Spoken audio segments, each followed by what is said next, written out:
That's why Rouhani got elected in the first place. That's why he launched his charm offensive. He definitely wants to get the sanctions lifted. I guarantee you that. But he doesn't want to give up Iran's nuclear weapons program in return. Now, here's a strategy to achieve this. First, smile a lot. Smiling never hurts. Second, pay lip service to peace, democracy, and tolerance. Third, offer meaningless concessions in exchange for lifting sanctions. And fourth, and the most important, ensure that Iran retains sufficient nuclear material and sufficient nuclear infrastructure to race to the bomb at a time that it chooses to do so. You know why Rouhani thinks he can get away with this? I mean, this is a ruse. It's a ploy. Why does Rouhani think he can get away with it? Because he's gotten away with it before. Because his strategy of talking a lot and doing little has worked for him in the past. He even brags about this. Here's what he said in his 2011 book about his time as Iran's chief nuclear negotiator. And I quote, "While we were talking to the Europeans in Tehran, we were installing equipment in Isfahan." Now, for those of you who don't know, the Isfahan facility is an indispensable part of Iran's nuclear weapons program. That's where uranium ore called yellow cake is converted into an enrichable form. Rouhani boasted, and I quote, "By creating a calm environment, we were able to complete the work in Isfahan." He fooled the world once. Now he thinks he can fool it again. You see, Rouhani thinks he can have his yellow cake and eat it too. Yet, as dangerous as a nuclear-armed North Korea is, it pales in comparison to the danger of a nuclear-armed Iran. A nuclear-armed Iran would have a chokehold on the world's main energy supplies. It would trigger nuclear proliferation throughout the Middle East, turning the most unstable part of the planet into a nuclear tinderbox. And for the first time in history, it would make the specter of nuclear terrorism a clear and present danger. A nuclear-armed Iran in the Middle East wouldn't be another North Korea. It would be another 50 North Koreas. Now, I know that some in the international community think I'm exaggerating this threat. Sure, they know that Iran's regime leads these chants, death to America, death to Israel, that it pledges to wipe Israel off the map. But they think that this wild rhetoric is just bluster for domestic consumption. Have these people learned nothing from history? The last century has taught us that when a radical regime with global ambitions gets awesome power, sooner or later, its appetite for aggression knows no bounds. That's the central lesson of the 20th century. And we cannot forget it. The world may have forgotten this lesson. The Jewish people have not. Iran's fanaticism is not bluster. It's real. This fanatic regime must never be allowed to arm itself with nuclear weapons. Well, the only diplomatic solution that would work is one that fully dismantles Iran's nuclear weapons program and prevents it from having one in the future. President Obama rightly said that Iran's conciliatory words must be matched by transparent verifiable, and meaningful action. And to be meaningful, a diplomatic solution would require Iran to do four things. First, cease all uranium enrichment. This is called for by several Security Council resolutions. Second, remove from Iran's territory the stockpiles of enriched uranium. Third, dismantle the infrastructure for a nuclear breakout capability, including the underground facility at Qom and the advanced centrifuges in Natanz.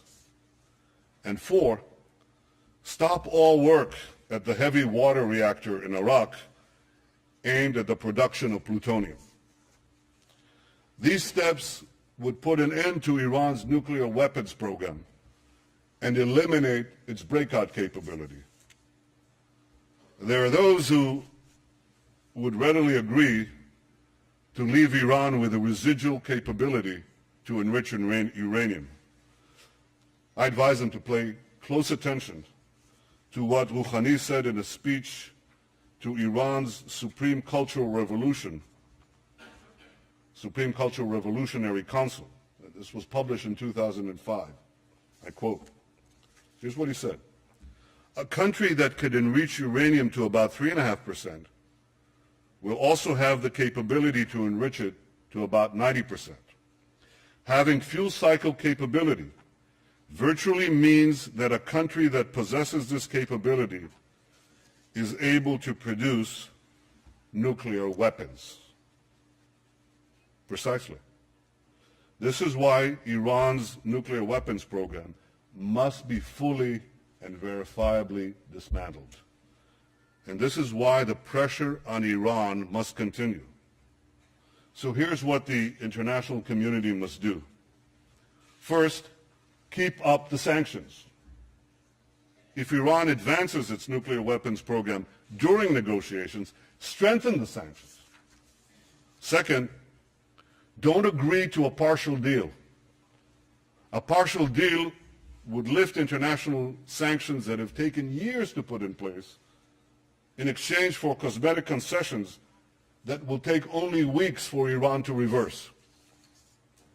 Third, lift the sanctions only when Iran fully dismantles its nuclear weapons program. My friends,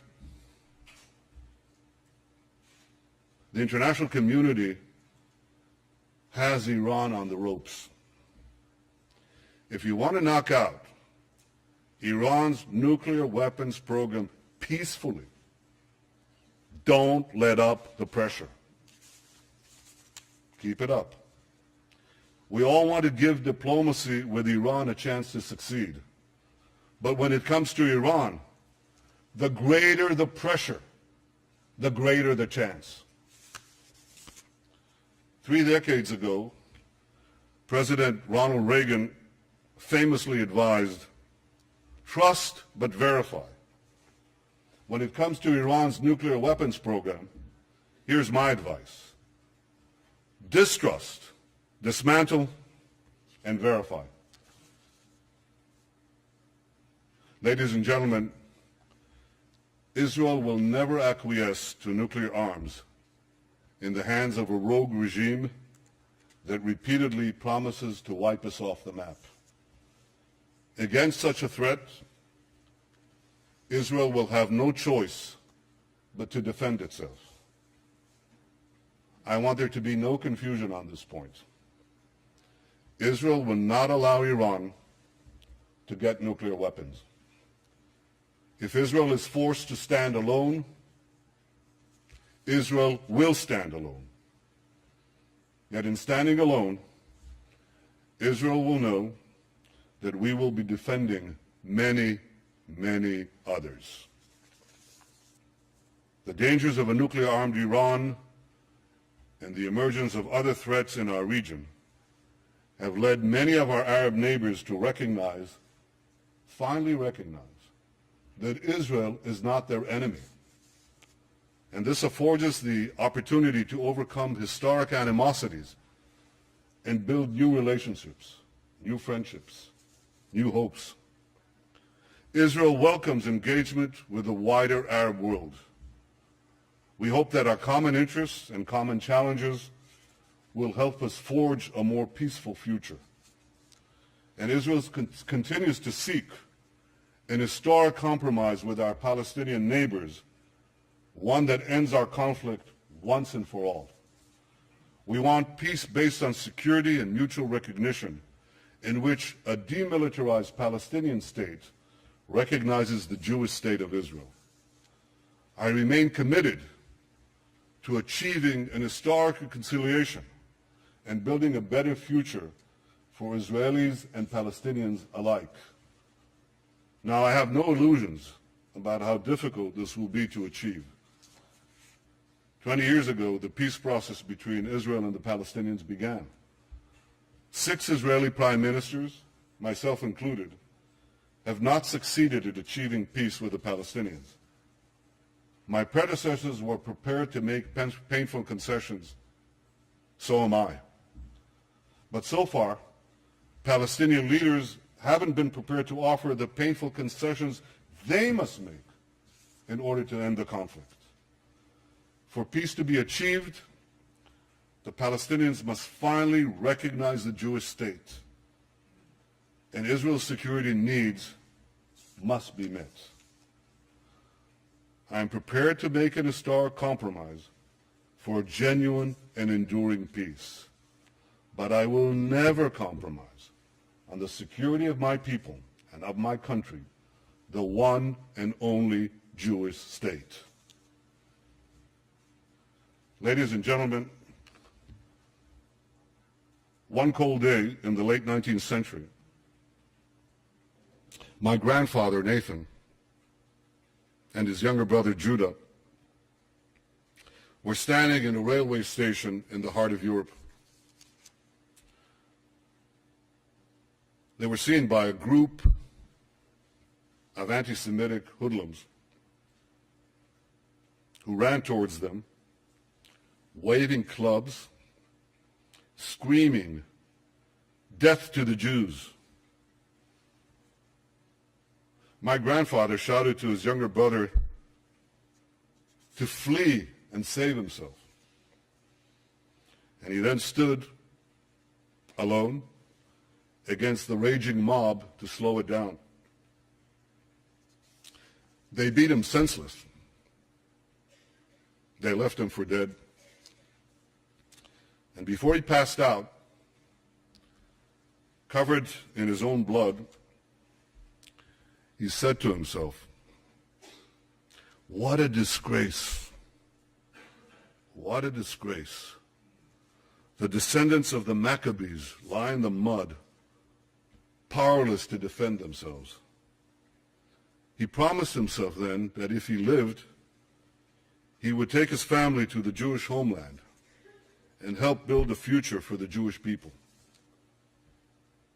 I stand here today as Israel's prime minister because my grandfather kept that promise.